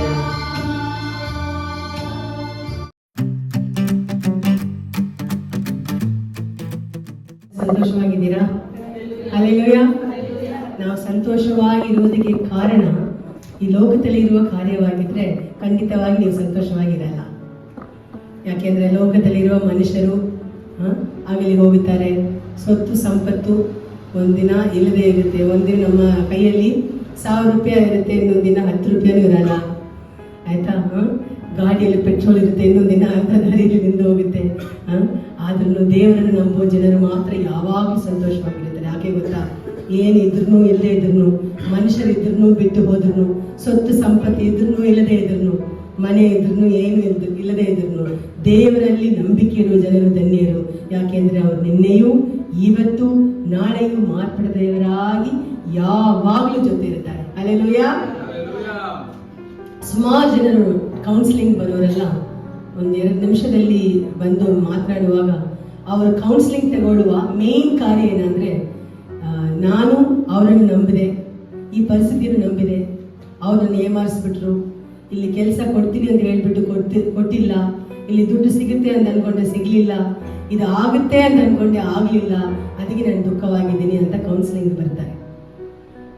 ಆದರೆ ಕೆಲವು ವಿಷಯಗಳಲ್ಲಿ ನಾನು ಈ ವಾರ ಸುಮಾರು ಆಲ್ಮೋಸ್ಟ್ 1 ಮಂತ್ ಆಗಿ ನನಗೆ ಕಾಲೇಜಲ್ಲಿ ಆಗಿರಲಿ, ಇಲ್ಲಾಂದರೆ ಚರ್ಚಲ್ಲಿ ಆಗಿರಲಿ, ಕೌನ್ಸಿಲಿಂಗ್ಗೆ ಗೊತ್ತಿರೋರು ಫೋನಲ್ಲಿ ಆಗಿರಲಿ ಬಂದಿರೋರಿಗೆ ಪರಿಸ್ಥಿತಿ ಏನಂದರೆ, ನಾನು ಇದನ್ನು ಕೇಳಿದೆ, ಸಿಗಲಿಲ್ಲ, ಮನುಷ್ಯರ ಹತ್ರ ಹೋಗಿ ಕೇಳಿದೆ, ಆ ಒಂದು ಅಧಿಕಾರಿ ಹತ್ರ ಎಕ್ಸ್ಪೆಕ್ಟ್ ಮಾಡ್ತಿದ್ದೆ, ಇದು ನಡೆಯುತ್ತೆ ಅಂತ ಅಂದ್ಕೊಂಡೆ, ಈ ದಿನದೊಳಗಡೆ ಮಾಡಿಕೊಡ್ತೀನಿ ಅಂತ ಮಾತು ಕೊಟ್ಟಿದ್ರು, ಆದರೆ ಮಾಡಲಿಲ್ಲ. ಇದು ಯಾಕೆ ನಡೀತಾ ಇಲ್ಲ ಅಂತಿದ್ರೆ, ನಾವು ಫಸ್ಟ್ ದೇವರ ಹತ್ರ ಹೋಗಿ ವಿಚಾರಿಸೋದಿಲ್ಲ, ದೇವರ ಚಿತ್ತನ ಇಲ್ವಾ ಅಂತ. ಅದು ದೇವರ ಚಿತ್ತವಾಗಿದ್ರೆ ಖಂಡಿತವಾಗಿ ತಕ್ಕ ಕಾಲದಲ್ಲಿ ದೇವರು ಅದನ್ನು ನಮಗೆ ಮಾಡಿಕೊಟ್ಟೇ ಕೊಡ್ತಾರೆ. ನಾವು ಬೇರೆ ದಾರಿಗಳಲ್ಲಿ ಮನುಷ್ಯರ ಹತ್ರ ನಾವು ದುಡ್ಡು ಕೊಟ್ಟು ಅಧಿಕಾರಿಗಳ ಹತ್ರ ಕೆಲಸಕ್ಕೋಸ್ಕರ ಓದೋದಕ್ಕೋಸ್ಕರ ಸ್ವಂತ ನಿರ್ಧಾರ ತಗೊಳ್ಳುವಾಗ ನಮಗೆ ಖಂಡಿತವಾಗಿ ಡಿಸಪಾಯಿಂಟ್ಮೆಂಟ್ಸ್ ಬಂದೇ ಬರುತ್ತೆ. ಆ ಡಿಸಪಾಯಿಂಟ್ಮೆಂಟ್ಗೆ ದೇವರು, ಸಭೆಯು, ಸೇವಕರು ಜವಾಬ್ದಾರಿಗಳಲ್ಲ. ಒಬ್ಬರು ಫೋನ್ ಮಾಡಿ ಹೇಳಿದ್ರು, ನಾನು ನಿಮ್ಮ ಚರ್ಚಿಗೆ ಬಂದೆ, ಪ್ರೇಯರ್ ಮಾಡಿದೆ, ದೇವರು ಕೊಡ್ತೀನಿ ಅಂತ ಹೇಳಿದ್ರು, ಆದರೆ ಕೊಟ್ಟಿಲ್ಲ ಅಂತ ಹೇಳಿದ್ರು. ಈ ಒಂದು ಸೆಂಟೆನ್ಸ್ ಅನ್ನು ನಾನು ಅವರಿಗೆ ಇನ್ನೊಂದು ಆವರ್ತಿ ಅವರಿಗೆ ಅದನ್ನು ಎಕ್ಸ್ಪ್ಲೇನ್ ಮಾಡಿದೆ. ದೇವರು ಕೊಡ್ತೀನಿ ಅಂತ ಹೇಳಿದ ಮುಂಚೆ, ಇಲ್ಲಾಂದ್ರೆ ಅದನ್ನ ಮೇಲೆ ಏನು ಆಜ್ಞೆ ಕೊಟ್ಟರು ಅದನ್ನು ಮಾಡಿದ್ರಾ? ಹಿಂಗೆ ಮಾಡಿದ್ರೆ ನಾನು ಇನ್ನು ಲಾಸ್ಟ್ ಟೈಮ್ ಒಂದು ಎಕ್ಸಾಂಪಲ್ ನಾನು ಹೇಳಿದೆ. ಒಬ್ಬರು ದೇವರ ಹತ್ರ ಬಂದು ಒಂದು ಕೆಲಸಕ್ಕೋಸ್ಕರ ಬೇಡಿಕೊಂಡಿದ್ರು, ಸುಮಾರು ದಿನ ಆ ಕೆಲಸಕ್ಕೋಸ್ಕರ ಕಾಯ್ಕೊಂಡಿದ್ರು. ಪ್ರೇಯರ್ ಮಾಡುವಾಗ ದೇವರು ಹೇಳಿದ್ರು, ನಾನು ಈ ಕೆಲಸ ನಿನಗೆ ಕೊಟ್ಟರೆ ನೀನು ಏನು ಮಾಡಬೇಕು, ಪ್ರತಿ ಭಾನುವಾರ ಆಲಯಕ್ಕೆ ಸರಿಯಾಗಿ ಬಂದ್ಬಿಡ್ಬೇಕು, ಯಾವುದೇ ಕಾರಣಕ್ಕೂ ಕೆಲಸಕ್ಕೋ ಮನುಷ್ಯರಿಗೋ ನೀನು ಪ್ರಾಮುಖ್ಯತೆ ಕೊಟ್ಟು ನನಗೆ ಕೊಡುವ ಜಾಗವನ್ನು ಯಾರಿಗೂ ಕೊಡಬಾರ್ದು ಅಂತ ಆಜ್ಞೆ ಕೊಟ್ಟರು. ಅವ್ರು ಬಂದರು, ಪ್ರೇಯರ್ ಮಾಡಿದ್ರು. ಆಮೇಲೆ ಮಂಡೇ ಅನೌನ್ಸ್ ಮಾಡಬೇಕಿತ್ತು, ಕೆಲಸ ಲಿಸ್ಟ್ ಯಾರೆಲ್ಲ ಸೆಲೆಕ್ಟ್ ಆಗಿದ್ದಾರೆ ಅಂತ ಅನೌನ್ಸ್ಮೆಂಟ್ ಬರಬೇಕಿತ್ತು. ಅವರು ಆ ಸಂಡೇ ಒಂದು ಗೃಹ ಪ್ರವೇಶಕ್ಕೆ ಹೋಗ್ಬಿಟ್ರು. ಆಯ್ತಾ, ಅಲ್ಲಿ ಬೇಕೆ ತುಂಬಾ ಕ್ಲೋಸ್ ಮೇಡಮ್, ಏನ್ ಮಾಡೋದಂತ ಗೊತ್ತಿಲ್ಲ. ನಾನು ಎಷ್ಟು ಕೇಳಿಕೊಂಡೆ, ಅವರು ಖಂಡಿತ ನೀವು ಬರಲೇಬೇಕು ಅಂತ ಹೇಳಿದ್ರು. ನನಗೂ ಹೆಣ್ಮಕ್ಳಿದ್ದಾರೆ, ಮದುವೆ ಆಗಬೇಕು, ನನಗೆ 4 ಜನರು ಬೇಕು ಅಂತ ಹೇಳಿದ್ರು. ಸರಿ ಆಯ್ತು, ನಾನು ಏನು ಹೇಳಲಿಲ್ಲ, ಹೋಗಿ ಬಂದ್ರು. ಮಂಡೇ ಲಿಸ್ಟ್ ಅನೌನ್ಸ್ ಆಯ್ತು, ಅವ್ರ ಹೆಸರು ಇರಲಿಲ್ಲ ಅಂದ್ರೆ ಅಲ್ಲಿ ಆಫೀಸಿಂದ ಬಂದ ತಕ್ಷಣ ನನಗೆ ಕಾಲ್ ಮಾಡಿದ್ರು, ನಿಮ್ ದೇವರು ಸುಳ್ಳು ಹೇಳಿದ್ರಲ್ಲ. ಅವ್ರು ಹಂಗೆ ಹೇಳಿದಾಗ ನಾನು ಅವರಿಗೆ ಒಂದು ಮಾತು ಹೇಳಿದೆ, ನಮ್ಮ ದೇವರು ಸುಳ್ಳು ಹೇಳೋದೇ ಇಲ್ಲ. ಆಯ್ತಾ, ಸುಳ್ಳು ಹೇಳೋದಕ್ಕೆ ಅವರು ಮನುಷ್ಯರು ಇಲ್ಲ ಅಂತ ಸತ್ಯವಾಕ್ಯದಲ್ಲಿದೆ. ಸೊ ಹಾಗೆ ಅವರಿಗೆ ತಿಳಿಸಿಕೊಟ್ಟೆ, ಈ ತರ ನಾವು ಸುಮಾರು ಪ್ರಾಬ್ಲಮ್ಸ್ ಫೇಸ್ ಮಾಡ್ತೇವೆ. ಎಲ್ಲರೂ ಒಂದು ಕಂಡೀಷನ್ ಇಟ್ಕೊಂಡು ದೇವರು ಹೇಳ್ತಾರೆ, ಇದನ್ನು ಮಾಡಿರಿ, ಇದನ್ನು ಕೊಡ್ತೀನಿ, ಹಿಂಗೆ ಇರಿ, ನಾನು ಹಿಂಗೆ ಮಾಡ್ತೀನಿ. ಆದರೆ ಅವರು ಆಜ್ಞೆಗಳನ್ನು ಹಿಂಬಾಲಿಸಿ ನಡೆಯೋದಿಲ್ಲ. ಆದರೆ ದೇವರನ್ನು ಏನ್ ಮಾಡ್ತಾರೆ, ಬ್ಲೇಮ್ ಮಾಡಿ ತುಂಬಾ ಒಂದು ನೋವಲ್ಲಿರುವ ಪರಿಸ್ಥಿತಿ. ಇದು ಯಾಕೆ ನಾನು ಹೇಳ್ತೀನಿ ಅಂದ್ರೆ, ನಮ್ಮ ನಿರೀಕ್ಷೆ, ನಮ್ಮ ಕಣ್ಣುಗಳು ಯಾವಾಗಲೂ ದೇವರನ್ನು ನಿರೀಕ್ಷಿಸ್ತಾ ಇರಬೇಕು, ಅವರನ್ನು ಹುಡುಕ್ತಾ ಇರಬೇಕು, ಅವ್ರ ಚಿತ್ತವನ್ನು ಮಾಡಬೇಕು, ಅವ್ರೇನು ಹೇಳ್ತಾರೋ ಹಂಗೆ ನಡೆಯಬೇಕು. ಆವಾಗ ನಮ್ಮ ದಾರಿಗಳನ್ನು ಅವರು ಸರಿಪಡಿಸ್ತಾರೆ, ನಮಗೆ ಬರಬೇಕಾಗಿರೋ ಆಶೀರ್ವಾದಗಳು ನಮಗೆ ಬಂದು ಸೇರುತ್ತೆ, ತಡೆ ಇಲ್ಲದೆ ದೇವರೆಲ್ಲವನ್ನು ಮಾಡಿಕೊಡ್ತಾರೆ. ಈ ಕೀರ್ತನೆಯನ್ನು ನಾವು ನೋಡೋಣ. ಕೀರ್ತನೆ 25. ಈ ಕೀರ್ತನೆ 25 ನಾವು ಇದನ್ನು 3 ಭಾಗವಾಗಿ ಅದನ್ನು ವಿಭಾಗಿಸಬಹುದು. 3 ಭಾಗ ಅಂದ್ರೆ 1ರಿಂದ 7 ವಾಕ್ಯಗಳು, 8ರಿಂದ 14, 15ರಿಂದ 21, ಈ 3 ಆಗಿ ಇದನ್ನು ನಾವು ಡಿವೈಡ್ ಮಾಡಿಕೊಳ್ಳೋಣ. 1ರಿಂದ 7 ವಾಕ್ಯದಲ್ಲಿ ದಾವೀದನು ದೇವರ ಹತ್ರ, ನನ್ನ ಪಾಪ ತುಂಬ ದೊಡ್ಡದಾಗಿದೆ ಸ್ವಾಮಿ, ನೀನು ನನಗೆ ಕ್ಷಮಿಸಬೇಕು, ನಿಮ್ಮ ದಾರಿಗಳು ನನಗೆ ತೋರಿಸಪ್ಪ, ನಿಮ್ಮ ದಯೆಯನ್ನು, ನಿಮ್ಮ ಪ್ರೀತಿಯನ್ನು ನನಗೆ ತೋರಿಸು ಎಂಬುದಾಗಿ ಅವನು ಹೇಳ್ತಾನೆ. ಆಯ್ತಾ, ಮೊದಲನೇ ವಾಕ್ಯವನ್ನು ಓದಿರಿ.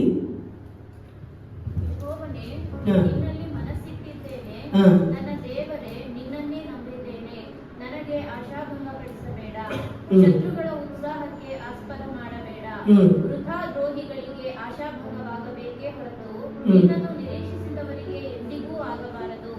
ಯೆಹೋವನೇ, ನಿನ್ನ ಮಾರ್ಗವನ್ನು ನನಗೆ ತಿಳಿಸು, ನೀನು ಒಪ್ಪುವ ದಾರಿಯನ್ನು ತೋರಿಸು, ನಿನ್ನ ಸತ್ಯಾನುಸಾರವಾಗಿ ನನ್ನನ್ನು ನಡೆಸುತ್ತಾ ಉಪದೇಶಿಸು. ನೀನೇ ನನ್ನನ್ನು ರಕ್ಷಿಸುವ ದೇವರು, ಹಗಲೆಲ್ಲ ನಿನ್ನನ್ನೇ ನಿರೀಕ್ಷಿಸುವವನಾಗಿದ್ದೇನೆ. ಯೆಹೋವನೇ, ನೀನು ಆದಿಯಿಂದಲೂ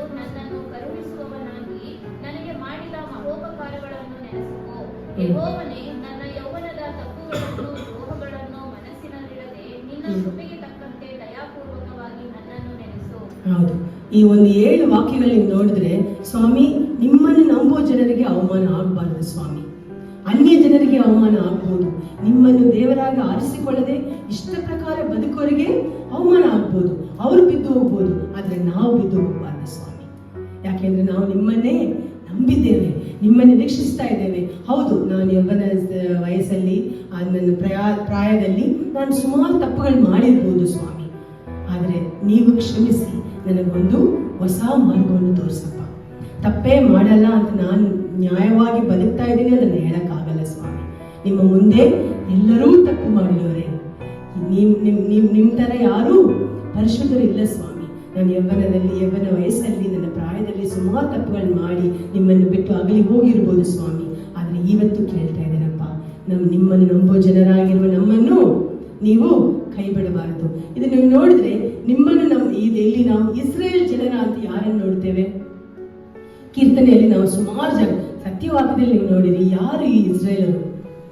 ಆಯ್ತಾ, ಇಸ್ರೇಲ್ ಜನರನ್ನು ದೇವರು ಕಾಪಾಡ್ತಾರೆ, ತನ್ನ ಜನರ ಜೊತೆ ದೇವರು ಇರ್ತಾರೆ, ಅವರನ್ನು ನಡೆಸುತ್ತಾರೆ, ಅವರನ್ನು ಕೈ ಬಿಡುವುದಿಲ್ಲ, ತನ್ನ ಜನರನ್ನು ಯಾವಾಗಲೂ ಅವರು ಕೈ ಬಿಟ್ಟು ಹೋಗುವುದಿಲ್ಲ ಅಂತ ಪದೇ ಪದೇ ನಾವು ನೋಡ್ತೇವೆ. ಈ ಇಸ್ರೇಲ್ ಜನರು ಯಾರು?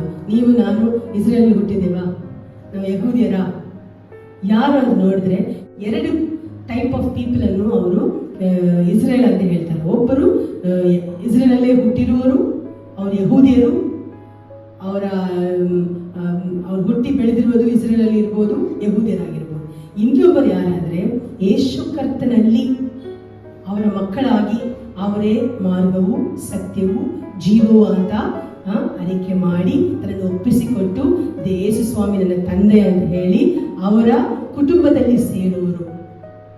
ಅವರನ್ನು ಅಬ್ರಹಾಮನ ವಂಶದಲ್ಲೇ ನಾವು ಬರ್ತೇವೆ. ಯಾಕೆಂದ್ರೆ ನಾವು ಯೇಸು ಸ್ವಾಮಿನ ಮಕ್ಕಳಾಗಿರುವಾಗ ಅವರೇ ಮಾರ್ಗ ಸತ್ಯ ಜೀವ ಅಂತ ಹೇಳಿ ದೇವರನ್ನು ನಾವು ಸ್ವಂತ ದೇವರಾಗಿ ಆರಿಸಿಕೊಂಡು ಅವರನ್ನು ನಮ್ಮ ತಂದೆಯಾಗಿ ಆರಿಸಿಕೊಂಡು ಅವರ ರಕ್ತದಲ್ಲಿ ತೊಳೆಯಲ್ಪಟ್ಟು ನೀತಿವಂತರಾಗಿ ಮಾರ್ಪಡಿಸುವ ನಾವೇ ನಂಬಿಕೆಯಿಂದ ನಾವು ಇಸ್ರೇಲ್ ಜನರಾಗಿದ್ದೇವೆ.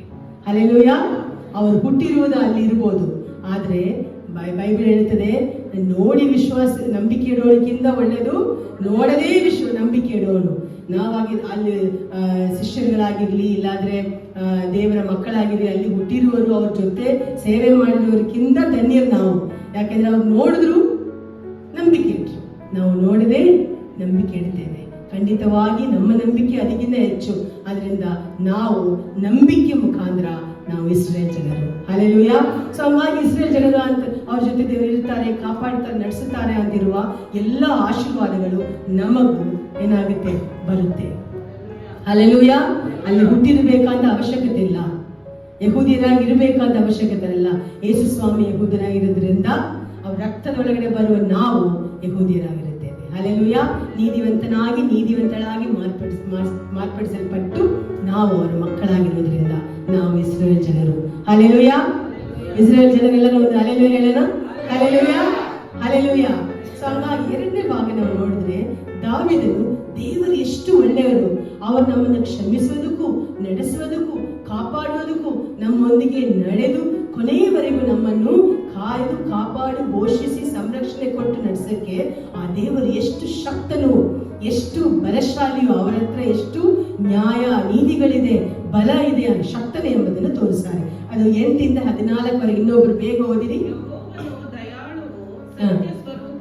ಇದರಲ್ಲಿ ನೀವು ನೋಡಬಹುದು ಅವರ ಸ್ವಭಾವಗಳು, ಅವರ ಗುಣಗಳು ಹೆಂಗಿತ್ತು. ಯೆಹೋವನು ದಯಾಳುವು ಸತ್ಯ ಸ್ವರೂಪನೂ ಆಗಿದ್ದಾನೆ. ದಾರಿ ತಪ್ಪಿದವರನ್ನು ಬೋಧಿಸಿ ಸನ್ಮಾರ್ಗದಲ್ಲಿ ನಡೆಸುವನು. ಆತನು ದೀನರನ್ನು ತನ್ನ ವಿಧಿಗನುಗುಣವಾಗಿ ನಡೆಸುವನು, ಅವರಿಗೆ ತನ್ನ ಮಾರ್ಗವನ್ನು ತೋರಿಸುವನು. ಯೆಹೋವನ ವಿಧಿ ನಿಬಂಧನೆಗಳನ್ನು ಕೈಕೊಂಡು ನಡೆಯುವವರಿಗೆ ಆತನ ಎಲ್ಲಾ ಮಾರ್ಗಗಳು ಕೃಪೆಯೋ ಸತ್ಯತೆಯೋ ಉಳ್ಳವು. ಯೆಹೋವನೇ, ನನ್ನ ಪಾಪವು ಬಹು ಘೋರವಾಗಿದೆ, ಆದರೂ ನಿನ್ನ ಹೆಸರಿನ ನಿಮಿತ್ತ ಅದನ್ನು ಕ್ಷಮಿಸು. ಯಾವನು ಯೆಹೋವನಲ್ಲಿ ಭಯಭಕ್ತಿ ಉಳ್ಳವನೋ ಅವನಿಗೆ ಉಚಿತವಾದ ಮಾರ್ಗವನ್ನು ಆತನು ಬೋಧಿಸುವನು. ಅವನು ಸುಖದಿಂದಲೇ ಇರುವನು, ಅವನ ಸಂತತಿಯವರು ದೇಶವನ್ನು ಅನುಭವಿಸುವರು. ಯೆಹೋವನು ತನ್ನ ಸದ್ಭಕ್ತರಿಗೆ ಆಪ್ತಮಿತ್ರನಂತಿರುವನು. ಅವರಿಗೆ ತನ್ನ ಒಡಂಬಡಿಕೆಯ ಅನುಭವವನ್ನು ದಯಪಾಲಿಸುವನು. Hallelujah, hallelujah. ನೀವು ನೋಡಿ ಅವರ ಸ್ವಭಾವಗಳು 8ರಿಂದ 14 ನೀವು ಮಾರ್ಕ್ ಮಾಡ್ಕೊಳ್ಳಿ. ಯಾವತ್ತಾದ್ರೂ ನಿಮಗೆ ಏನಾದ್ರೂ ನೋವಿರುವಾಗ, ನನಗೆ ಈ ಕಾರ್ಯ ನಡೆಯುತ್ತಾ, ಈ ಪರಿಸ್ಥಿತಿಯಿಂದ ನಾನು ಒಳಗಡೆ ಬರ್ತೀನಾ ಇಲ್ವಾ ಅಂತ ಭಯ ಇರುವಾಗ, ಅವ್ರು ಎಂಥ ದೇವರು, ಏನು ಸ್ವಭಾವಗಳು ಅವರ ಹತ್ರ ಇದೆ. ಅವರಿಗೆ ಅವ್ರ ಮುಂದೆ ನಾವು ಹೋಗಿ ನಿಲ್ಲುವಾಗ ನಮಗೆ ಸಹಾಯ ಮಾಡೋಕ್ಕೆ ಶಕ್ತಿ ಅವರ ಹತ್ರ ಇದೆಯಾ ಇಲ್ವಾ ಅಂತ ಸಮ್ಟೈಮ್ಸ್ ಕೆಲವರಿಗೆ ಡೌಟ್ಗಳು ಬರುತ್ತೆ.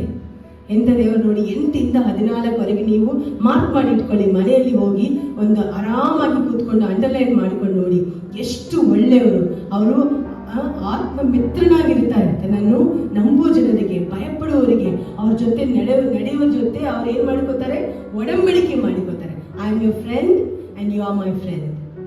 ಆ ಒಡಂಬಡಿಕೆ ಮಿತ್ರನ ಅಂದ್ರೆ ಏನ್ ಗೊತ್ತಾ, ಯಾವಾಗ್ಲೂ ಜೊತೆ ಇರ್ತಾರೆ. ಮನೆಯಲ್ಲಿ ಹೇಳಕ್ಕಾಗದೇ ಇರೋ ವಿಷಯಗಳನ್ನು ಕೂಡ ಫ್ರೆಂಡ್ಸ್ ಹತ್ರ ಶೇರ್ ಮಾಡ್ಕೋತಾರೆ. ಮನೆಯಲ್ಲಿ ಏನಾದ್ರು ನೋವಿರುವಾಗ, ಕಷ್ಟ ಇರುವಾಗ ಬೈಕ್ ತಗೊಂಡು ಹೊರಗಡೆ ಹೋಗ್ತಾರೆ. ಎಲ್ಲಿ ಹೋಗ್ತಾರೆ, ನಾನು ಫ್ರೆಂಡನ್ನು ಮೀಟ್ ಮಾಡಕ್ ಹೋಗ್ತೀನಿ. ಯಾಕೆಂದ್ರೆ ಅವ್ರ ಜೊತೆ ಇನ್ನೂ ಫ್ರೀ ಆಗಿರ್ಬೋದು ಅಂತ ನಮಗೆ ಮನಸ್ಸಿಗೆ ಅನ್ಸುತ್ತೆ. ಸಮ್ಟೈಮ್ಸ್ ತಾಯಿ ತಂದೆ ಹತ್ರ ಶೇರ್ ಮಾಡಕ್ ಆಗದೇ ಇರುವ ಕಾರ್ಯಗಳು, ಬ್ರದರ್ಸ್ ಸಿಸ್ಟರ್ಸ್ ಹತ್ರ ಶೇರ್ ಮಾಡದೇ ಇರುವ ಕಾರ್ಯಗಳನ್ನು ಕೂಡ ಫ್ರೆಂಡ್ಸ್ ಅನ್ನು ಹುಡುಕಿ ಹೋಗಿ ಶೇರ್ ಮಾಡ್ತಾರೆ. ಯಾಕೆಂದ್ರೆ ಅವರು ಒಂದು ಸೀಕ್ರೆಟ್ ಲಾಕರ್ ತರ ಎಲ್ಲ ಅವ್ರ ಹತ್ರ ಶೇರ್ ಮಾಡಬಹುದು ಅಂತ. ಆಯ್ತಾ, ಇಲ್ಲಿ ನೀವು ನೋಡಿ ಆ ವಾಕ್ಯವನ್ನು ಜೋರಾಗಿ ಓದ್ರಿ. 14ನೇ ವಾಕ್ಯವನ್ನು, ಯೆಹೋವನು ತನ್ನ ಸದ್ಭಕ್ತರಿಗೆ ಆಪ್ತ ಮಿತ್ರನಂತಿರುವನು. ಆಯ್ತಾ, ಏನು ಒಡಂಬಡಿಕೆ ಮಾಡಿಕೋತಾರೆ,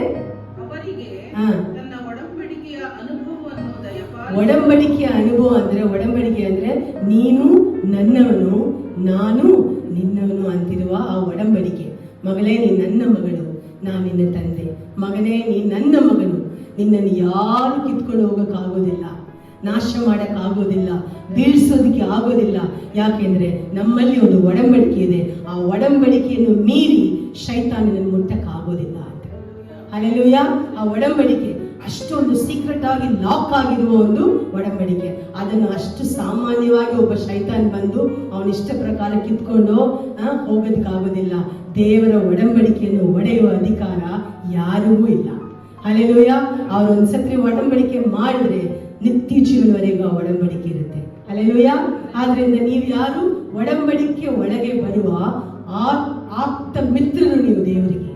ಹಲ್ಲೆಲೂಯಾ. ಸೊ ನಾವು ಧನ್ಯರು ನೋಡಿರಿ. ಇಷ್ಟೊಂದು ಮಹೋನ್ನತ ದೇವರು ಆಕಾಶ ಭೂಮಿಯನ್ನು ಉಂಟು ಮಾಡಿದ್ದಾರೆ. ಎಲ್ಲ ಅವರ ಶಕ್ತಿ ಕೆಳಗೆ ಬರುತ್ತೆ. ಅವರು ನಮಗೆ ಆಪ್ತ ಮಿತ್ರನಾಗಿದ್ದಾರೆ. ಹಲ್ಲೆಲೂಯಾ. ಸೊ ಹಾಗಾಗಿ ಆ ಒಂದು ಫ್ರೆಂಡ್ಶಿಪ್ ಅನ್ನು ಅನುಭವಿಸಲಿಕ್ಕೆ ಮಾತ್ರ ಆ ಸುಖ, ಆ ಒಂದು ಸಂತೋಷ ಗೊತ್ತಾಗುತ್ತೆ. ಸೊ 8ರಿಂದ 14 ದೇವರ ಸ್ವಭಾವಗಳ ಬಗ್ಗೆ ನೋಡ್ತೇವೆ. ಮತ್ತೆ 15ರಿಂದ 21 ದಾವೀದನು ನೋಡಿದ್ರೆ ಅವನಿಗೆ ಬೈರಿಗಳಿದ್ರು. ಯಾರು? ಸೌಲನು ಒಂದು ಕಡೆ ಒಂದು ಪೀರಿಯಡ್ ಅಲ್ಲಿ ಅವನು ಬೈರಿಯಾಗಿದ್ದ. ರಾಜನಾಗಿದ್ದಾಗ ಇವನು ಏನ್ ಮಾಡ್ದ, ಅಲ್ಲಿ ಇಲ್ಲಿ ತಿರುಗಾಡ್ತಾ ಇದ್ದ. ಯಾಕೆಂದ್ರೆ ರಾಜ್ಯದಲ್ಲಿ ಕೂತಿದ್ದ ರಾಜ ಅವನಾಗಿದ್ರು ದೇವರು ದಾವೀದನನ್ನು ರಾಜನಾಗಿ ಆರಿಸಿಕೊಂಡ ಕಾರಣ ಸೌಲನು ಅವನನ್ನು ಸಾಯಿಸಕ್ಕೆ ಹುಡುಕ್ತಾ ಇದ್ದ. ಅದೇ ಅವನ ಅಡವಿಯಲ್ಲಿ ಅಲ್ಲಿ ಇಲ್ಲಿ ಓಡ್ತಾ ತಿರುಗಾಡ್ತಾ ಇದ್ದ. ಆ ಸಮಯದಲ್ಲಿ ಬೈರಿಯಾಗಿದ್ದು. ಅದು ಒಂದು ಕಾಲ ಮುಗಿದೋಯ್ತು. ಆಮೇಲೆ ದಾವೀದನು ಮತ್ತೆ ಸಿಂಹಾಸನದಲ್ಲಿ ಬಂದ. ಮತ್ತೆ ಏನಾಯ್ತು, ತನ್ನ ಮಗನ ಅಬ್ಸಲೋಮು ಏನ್ ಮಾಡ್ಕೊಂಡ, ಸಿಂಹಾಸನದಲ್ಲಿ ಕೂತ್ಕೊಂಡು ದಾವೀದನನ್ನು ಅರಮನೆಯಿಂದ ಹೊರಗಡೆ ಕಳಿಸ್ಬಿಟ್ಟ. ಆವಾಗ್ಲೂ ಅವನು ಅಡವಿಯಲ್ಲಿ ಕೂತ್ಕೊಂಡು 2 ಸಂದರ್ಭದಲ್ಲಿ ನಾವು ನೋಡುತ್ತೇವೆ ಅವನಿಗೆ ಬೈರಿಗಳಿದ್ರು. ಎಲ್ಲರೂ ವಿರೋಧವಾಗಿ ಬಂದ್ರು. ಅವನ ರಾಜ್ಯವನ್ನು ಕಿತ್ಕೊಂಡ್ರು. ರಾಜವಾಗೋದಕ್ಕೆ ಮುಂಚೆನೂ ಅವನಿಗೆ ಸೌಲನು ಬೈರಿಯಾಗಿದ್ದು ಅವನು ನೋವು ಕೊಡ್ತಿದ್ದ. ರಾಜನಾದ ಮೇಲೂ ಅಬ್ಸಲೋಮ್ ತುಂಬಾ ಅವನಿಗೆ ನೋವು ಕೊಟ್ಟು ಅವನು ಏನ್ ಮಾಡ್ತಿದ್ದ, ಅವನಿಗೊಂದು ಗುಂಪನ್ನು ಸೇರಿಸಿಕೊಂಡು ರಾಜನಿಗೆ ವಿರುದ್ಧವಾಗಿ ಕಾರ್ಯ ಮಾಡ್ತಿದ್ದ ಅಂತ ನಾವು ನೋಡುತ್ತೇವೆ. ಈ ಒಂದು ಪರಿಸ್ಥಿತಿಯಲ್ಲಿ ದೇವರು ನಮ್ಮ ಜೀವನದಲ್ಲಿ ನಮಗೆ ಬೈರಿಗಳು ಬರುವಾಗ ನಾವು ಏನ್ ಮಾಡ್ತೀವಿ ಗೊತ್ತಾ, ಸ್ವಂತ ಬಲದಿಂದ ಆ ಬೈರಿಗಳನ್ನು ಸೋಲಿಸಕ್ಕೆ ಪ್ರಯತ್ನ ಮಾಡ್ತೀವಿ. ಅವನು ನನಗೆ ಗೊತ್ತು, ಇವ್ರು ನನಗೆ ಗೊತ್ತು, ನನ್ನನ್ನು ನನಗೆ ವಿರುದ್ಧವಾಗಿ ಬಂದ್ರೆ ನಾನು ಸುಮ್ಮನೆ ಬಿಡಲ್ಲ, ನನಗೆ ಅವ್ರು ಗೊತ್ತು ಇವ್ರು ಗೊತ್ತು ಅಂತ ಹೇಳ್ತೀನಿ. ಇಲ್ಲಾಂದ್ರೆ ನನ್ನ ಹತ್ರ ಅದೇ ಇದೆ, ನನ್ನ ಹಣ ಇದೆ, ನಾನು ಹೆಂಗ್ ಬೇಕಾದ್ರೂ ನಾನು ಸೋಲಿಸ್ಬಿಡ್ತೀನಿ ಅಂತ ನೋಡ್ತೀನಿ. ಆದ್ರೆ ಇಲ್ಲಿ ನೋಡಿ 15ರಿಂದ 21 ನೀವು ನೋಡಿದ್ರೆ ಆ ಒಂದು ಡೀಪ್ ಆಗಿರುವ ಕಾನ್ಸೆಪ್ಟ್ ಅನ್ನು ನೋಡಬಹುದು. ನನಗೆ ಸುಮಾರು ಬೈರಿಗಳಿದ್ದಾರೆ ಸ್ವಾಮಿ, ನಾನು ಒಬ್ಬಂಟಿಗನಾಗಿದ್ದೀನಿ, ಕಷ್ಟಪಡ್ತೀನಿ ಎಲ್ಲ, ಆದರೆ ನನ್ನ ಕಣ್ಣುಗಳು ನಿಮ್ಮನ್ನೇ ನೋಡ್ತಾ ಇದೆ ಅಂತಿರುವುದನ್ನು ತುಂಬಾ ಚೆನ್ನಾಗಿ ಇನ್ನೊಬ್ರು ಓದ್ರಿ 15-21 ಬೇಗ ಬೇಗ ಓದಿ. ದೃಷ್ಟಿ ಯಾವಾಗಲೂ ಹಾ. ಯೆಹೋವನಲ್ಲಿದೆ. ಹಾ. ಆತನೇ ನನ್ನ ಕಾಲುಗಳನ್ನು ಬಲೆಯಿಂದ ಬಿಡಿಸುವನು. ಹಾ. ನಾನು ಒಬ್ಬಂಟಿಗನು, ಬಾಧೆ ಪಡುವವನು ಆಗಿದ್ದೇನೆ. ಹ್ಮ್. ನೀನು ಕಟಾಕ್ಷವಿಟ್ಟು ನನ್ನನ್ನು ಕರುಣಿಸು. ಹಾ. ನನ್ನ ಮನೋವ್ಯಥೆಗಳನ್ನು ನಿವಾರಿಸು. ಸಂಕಟಗಳಿಂದ ನನ್ನನ್ನು ಬಿಡಿಸು. ನಾನು ಕುಗ್ಗಿರುವುದನ್ನು ಕಷ್ಟಪಡುವುದನ್ನು ನೋಡಿ ನನ್ನ ಎಲ್ಲಾ ಪಾಪಗಳನ್ನು ಪರಿಹರಿಸು. ನಾನು ಕುಗ್ಗಿರುವುದನ್ನು ಕಷ್ಟಪಡೋದನ್ನು ನೋಡಿ ಅಂತ ಅವನು ಯಾವ ಮನುಷ್ಯನ ಹತ್ರನೂ ಹೋಗ್ಲಿಲ್ಲ, ಯಾರ ಹತ್ರನೂ ಹಂಚ್ಕೊಂಡಿರ್ಲಿಲ್ಲ. ಯಾಕೆಂದ್ರೆ ಕುಗ್ಗಿರುವಾಗ, ನೋವಿರುವಾಗ ಮನುಷ್ಯರ ಹತ್ರ ಹೋಗಿದ್ರೆ ಇನ್ನೂ ನಮ್ಮ ಮುಂದೆ ಏನ್ ಮಾಡ್ತಾರೆ, ಕಣ್ಣೀರಾಗ್ಬೇಡ ಕಣು, ಹಂಗೆ ಹಿಂಗೆ ಅಂತ ಮಾತಾಡ್ಬಿಟ್ಟು ಹೊರಗಡೆ ಹೋದ್ಮೇಲೆ ಅವ್ನು ಮಾಡಿರೋ ಪಾಪಕ್ಕೆ ತಾನೇ ಕಷ್ಟಪಡ್ತಾರೆ, ಬೇಕಿತ್ತು ಇವರಿಗೆ ಇನ್ನು ಅಂತೆಲ್ಲ ಮಾತಾಡ್ತಾರೆ. ದೇವರು ಹಂಗಲ್ಲ, ಮನುಷ್ಯರು ನಮ್ಮ ಮುಖವನ್ನು ನೋಡಿ ಪ್ರೀತಿಸ್ತಾರೆ, ದೇವರು ನೋವಲ್ಲಿರುವ ನಮ್ಮ ಹೃದಯವನ್ನು ನೋಡಿ ನಮ್ಮನ್ನು ಪ್ರೀತಿಸ್ತಾರೆ. ಹಲ್ಲೆಲೂಯಾ. ಸೊ ಹಂಗಾಗಿ ನೀವು ನೋಡಿದ್ರೆ, ನಾನು ನನ್ನ ಕಷ್ಟ ಸಮಯದಲ್ಲಿ ನೀನು ನನಗೆ ಸಹಾಯ ಮಾಡಪ್ಪ ಅಂತ ಪೂರ್ಣ ಮನಸ್ಸಿಂದ ಕೂಗುತ್ತಾ ಹೇಳ್ತಾ ಇದ್ದಾನೆ. ಓದಮ್ಮ. ನನಗೆ ಹಾ. ಎಷ್ಟೋ ಮಂದಿ ಶತ್ರುಗಳು ಇದ್ದಾರಲ್ಲ, ಎಷ್ಟೋ ಮಂದಿ ಶತ್ರುಗಳಿದ್ದಾರಲ್ಲ, ಅವರು ಕಡು ವೈರದಿಂದ ನನ್ನನ್ನು ಹಾಗೆ ಮಾಡುತ್ತಾರೆ. ನಮಗೆ ಶತ್ರುಗಳು ಎಲ್ಲಿಂದ? ನಮ್ಮ ಕಣ್ಣಿಗೆ ಕಾಣುವ ಶತ್ರುಗಳು ಇರ್ತಾರೆ, ಕಾಣದೇ ಇರುವವರು ಇರ್ತಾರೆ. ಶತ್ರುಗಳು ಅಂತ ನಾವು ಹೇಳೋದು ನಮ್ಮ ಜೀವನದಲ್ಲಿ ಬರುವ ಮನುಷ್ಯರು, ಪರಿಸ್ಥಿತಿಗಳು, ರೋಗಗಳು, ನಮಗೆ ಕಷ್ಟ ನೋವನ್ನು ಕೊಡುವ ಶೈತಾನ. ಆಯ್ತಾ? ಸೊ ಈ ತರ ಶತ್ರುಗಳಿಂದ ನಾವು ನಮ್ಮನ್ನು ಕಾಪಾಡಿಕೊಳ್ಳೋದಕ್ಕೆ ಮನುಷ್ಯರ ಸಹಾಯ ಸಾಲದು, ದುಡ್ಡು ಹಣದ ಸಹಾಯ ಸಾಲದು. ಯಾರೇ ದೊಡ್ಡ ಅಧಿಕಾರಿಗಿದ್ರು ಅವರ ಸಹಾಯ ನಮಗೆ ಏನು ಕೆಲಸಕ್ಕಿಲ್ಲ. ಆದ್ರೆ ನಮಗೆ ಸಹಾಯ ಮಾಡುವ ದೇವರ ಜೊತೆ ಇದ್ರೆ ನನಗೆ ಎಲ್ಲಿಂದ ಸಹಾಯ ಬರುತ್ತದೆ? ಆಕಾಶ ಭೂಮಿಯನ್ನು ಉಂಟು ಮಾಡಿರುವ ಯೆಹೋವನಿಂದಲೇ ನನಗೆ ಸಹಾಯ ಬರುತ್ತದೆ. ಅವರಿಂದ ಸಹಾಯ ಬರುವಾಗ ನಮ್ಮನ್ನು ಯಾರು ಸೋಲಿಸಕ್ಕಾಗೋದಿಲ್ಲ. ಎಷ್ಟು ದೊಡ್ಡದಾಗಿರಲಿ ನಿಮ್ಮ ಬೈರಿಗಳು, ಪರಿಸ್ಥಿತಿ ಎಷ್ಟು ದೊಡ್ಡದಾಗಿರಲಿ, ಶತ್ರು ನಿಮಗೆ ವಿರುದ್ಧವಾಗಿ ಎಷ್ಟು ದೊಡ್ಡ ಒಳಸಂಚು ಮಾಡಿಕೊಳ್ಳಿ, ನಿಮ್ಮನ್ನು ಬೀಳ್ಸೋಕೆ ಪ್ರಯತ್ನ ಮಾಡಲಿ, ಆದ್ರೆ ನಿಮ್ಮೊಂದಿಗಿರುವರು ಯಾರು? ಆಕಾಶ ಭೂಮಿಯನ್ನು ಉಂಟು ಮಾಡಿರುವ ಯೆಹೋವ ದೇವರು. ಆದ್ರಿಂದ ಧೈರ್ಯವಾಗಿರಿ ಅಂತ ಹೇಳ. ಓದಮ್ಮ. ನನ್ನ ಪ್ರಾಣವನ್ನು ಕಾಪಾಡಪ್ಪ, ನಿನ್ನನ್ನೇ ಹ್ಮ್. ಆಶ್ರಯಿಸಿಕೊಂಡಿದ್ದೇನೆ. ನಿನ್ನನ್ನೇ ನಾನು ಆಶ್ರಯಿಸಿಕೊಂಡಿದ್ದೇನೆ. ನನಗೆ ಹಾ. ಆಶಾಭಂಗವಾಗಬಾರದು. ಆಶಾಭಂಗವಾಗಬಾರದು. ಯಾಕೆಂದ್ರೆ ನಾನು ಮನುಷ್ಯರನ್ನು ಆಶ್ರಯಿಸಿಕೊಂಡಿಲ್ಲ, ನಿಮ್ಮನ್ನೇ ಆಶ್ರಯಿಸಿಕೊಂಡಿದ್ದೇನೆ. ನಿನ್ನನ್ನೇ ಹಾ. ಆಶ್ರಯಿಸಿಕೊಂಡಿದ್ದೇನೆ. ಹ್ಮ್. ನಿರ್ದೋಷ ಭಕ್ತಿಯು ಯಥಾರ್ಥತ್ವವು ಹ್ಮ್. ನನ್ನನ್ನು ಕಾಯಲಿ. ಹಾ. ದೇವರೇ ಇಸ್ರಾಯೇಲರನ್ನು ಅದು ಬೇಡಮ್ಮ. 21ವರೆಗೆ ಸಹಿತ ನೀವು 15-21ವರೆಗೂ ಅವನು ನನಗೆ ಬೈರಿಗಳಿದ್ದಾರೆ, ಸಮಸ್ಯೆಗಳಿದೆ, ನಾನು ಒಬ್ಬಂಟಿಗನಾಗಿದ್ದೀನಿ, ನನ್ನನ್ನು ಯಾವಾಗ ಸಾಯಿಸಬೇಕಂತ ಅನೇಕ ನನ್ನ ಸುತ್ತಲೂ ನಿಲ್ತಾ ಇದ್ದಾರೆ ಸ್ವಾಮಿ. ಆದರೆ ನನ್ನ ಕಣ್ಣುಗಳು ಮನುಷ್ಯರನ್ನು ನೋಡುತ್ತಾ ಇಲ್ಲ ಸ್ವಾಮಿ. ನಿಮ್ಮನ್ನೇ ನಾನು ಆಶ್ರಯಿಸಿಕೊಂಡಿದ್ದೇನೆ, ನಿಮ್ಮನ್ನೇ ನಾನು ವೀಕ್ಷಿಸುತ್ತಾ ಇದ್ದೇನೆ. ಆದ್ರಿಂದ ನಾನು ಆಶಾಭಂಗವಾಗಬಾರದು ಸ್ವಾಮಿ ಎಂಬುದಾಗಿ ಕೇಳುತ್ತಾನೆ. ಆಯ್ತಾ? ನಾವು ಮೊದಲನೇ ಭಾಗದಲ್ಲಿ ಏನ್ ನೋಡಿದ್ದೇವೆ? ತನ್ನ ಪಾಪವನ್ನು ದೇವರ ಹತ್ರ ಅರಿಕೆ ಮಾಡಿ ಅವನು ಕ್ಷಮಾಪಣೆ ಕೇಳುತ್ತಾನೆ. ಸ್ವಾಮಿ, ನನ್ನ ಯೌವನಸ್ಥ ವಯಸ್ಸಲ್ಲಿ ನನಗೆ ಇದ್ದೇ ಪಾಪ ಮಾಡಿದೆ, ಆದರೂ ನನ್ನ ಕೈ ಬಿಡಬಾರದು ಸ್ವಾಮಿ, ನನ್ನ ಪಾಪವೆಲ್ಲ ಕ್ಷಮಿಸಿ ನನ್ನ ಜೊತೆ ನೀವಿದ್ದು ನನಗೆ ಸಹಾಯ ಮಾಡಪ್ಪ ಅಂತ ಅವನು ಪ್ರಾರ್ಥನೆ ಮಾಡ್ತಾನೆ. ಮೊದಲನೇ 7ನೇ ವಾಕ್ಯಗಳಲ್ಲಿ. ಆಮೇಲೆ 8-14ವರೆಗೆ ನೋಡಿದ್ರೆ ದೇವರ ಕ್ವಾಲಿಟೀಸ್, ಅವರ ಸ್ವಭಾವಗಳು, ಅವರು ಎಂಥವರು, ನಮ್ಮ ಜೀವನದಲ್ಲಿ ಏನು ಮಾಡಲಿಕ್ಕೆ ಶಕ್ತನು ಎಂಬುದನ್ನು ನಾವು ನೋಡ್ತೇವೆ.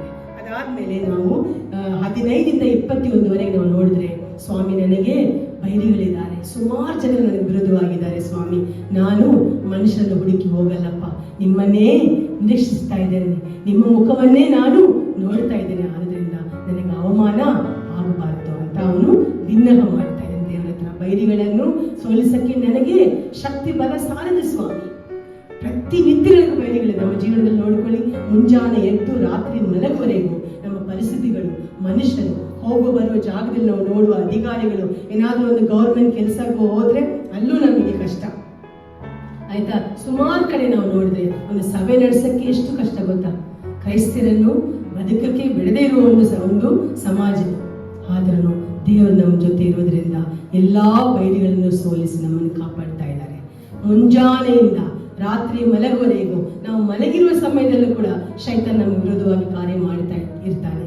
ಆದರೆ ಇಸ್ರಾಯೇಲ್ ದೇವರು ನಿದ್ರಿಸುವುದಿಲ್ಲ, ತೂಕಡಿಸುವುದಿಲ್ಲ.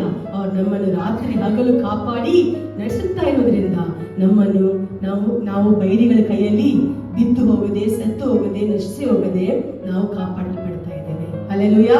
ಸೊ ಈ 3 ಭಾಗವನ್ನು ಮನಸ್ಸಲ್ಲಿ ಇಟ್ಕೊಳ್ಳಿ. ಮೊದಲು ಪಾಪ ಕ್ಷಮಾಪಣೆ ಮಾಡ್ತಾನೆ, ದೇವರನ್ನು ಸ್ತೋತ್ರ ಮಾಡಿದ್ದಾನೆ. ಅಪ್ಪ ನೀವು ದೊಡ್ಡವರು, ನಿಮ್ಮಿಂದ ಎಲ್ಲಾ ಸಾಧ್ಯ ಅಂತ ಅವನು ಪ್ರೈಸ್ ಮಾಡ್ತಾನೆ, ಸ್ತೋತ್ರ ಮಾಡ್ತಾನೆ. ಆಮೇಲೆ 3, ನನಗೆ ಇಷ್ಟೊಂದು ಬೈರಿಗಳಿದೆ ಸ್ವಾಮಿ, ಎಲ್ಲ ಕಡೆನೂ ಬೈರಿಗಳಿದ್ದಾರೆ. ಈ ಲೋಕದಲ್ಲಿ ಬದುಕಿದ್ರೆ, ನೀವು ಕ್ರೈಸ್ತರಾಗಿ ಬದುಕಿದ್ರೆ ಒಂದು ಕೆಲಸ, ಸ್ಕೂಲಲ್ಲಿ ಕೆಲಸ ಮಾಡ್ತೀರಿ, ಕಾಲೇಜಲ್ಲಿ ಕೆಲಸ ಮಾಡ್ತೀರಿ, ಒಂದು ಕಡೆ ಓದ್ತಾ ಇದ್ರಿ ಅಂದ್ರೆ ಅವರ ನಡವಳಿಕೆಗಳು ನಮ್ಮ ನಡವಳಿಕೆಗಳೆಲ್ಲ ಬೇರೆ ಬೇರೆ. ನಾವು ಅವ್ರ ತರ ನಡೆಯಕ್ಕಾಗೋದಿಲ್ಲ. ಎಷ್ಟು ಹೋರಾಟಗಳು ಗೊತ್ತಾ?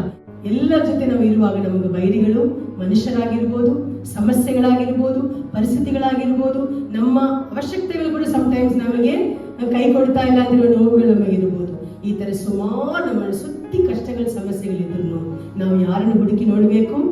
ದೇವರನ್ನು. ದೇವರ ಏಸಪ್ಪ ಅಂತ ನಾವು ಹೇಳಬೇಕಾಗಿರೋದು ಏನು ಗೊತ್ತಾ? ನಾನು ಯಾರನ್ನು ನಂಬಿ ಬದುಕ್ತಾ ಇಲ್ಲ ಸ್ವಾಮಿ, ನಿಮ್ಮನ್ನೇ ನಿರೀಕ್ಷಿಸುತ್ತಾ ಇದ್ದೇನೆ, ನಿಮ್ಮನ್ನೇ ಆಶ್ರಯವಾಗಿ ಇಟ್ಕೊಂಡಿರೋದ್ರಿಂದ ನನ್ನ ಆಶಾಭಂಗವಾಗಬಾರದು ಅಂತ ನಾವು ಕೇಳುವಾಗ ನಮ್ಮ ವಿರೋಧಿಗಳೆಲ್ಲವನ್ನೂ ದೇವರು ಸೋಲಿಸಿ, ನೀವು ಆಗಸ್ಟ್ ತಿಂಗಳಲ್ಲಿ ನೋಡ್ತಾ ಇರಿ, ಈ ತರ ನೀವು ಪ್ರಾರ್ಥನೆ ಮಾಡಿರಿ, ಸ್ವಾಮಿ ನಾನು ಪಾಪ ಮಾಡಿದೆ, ನಾನು ಒಳ್ಳೆಯವನಲ್ಲ, ನೀತಿವಂತನಲ್ಲ ಸ್ವಾಮಿ, ನೀವೇ ನನ್ನನ್ನು ಮಾಡಿರುವುದು, ನನ್ನ ಪಾಪಗಳು ಹೆಚ್ಚಾಗಿದ್ರು ಕ್ಷಮಿಸಿ ನಡೆಸಪ್ಪ ಅಂತ ಪ್ರಾರ್ಥನೆ ಮಾಡಿರಿ.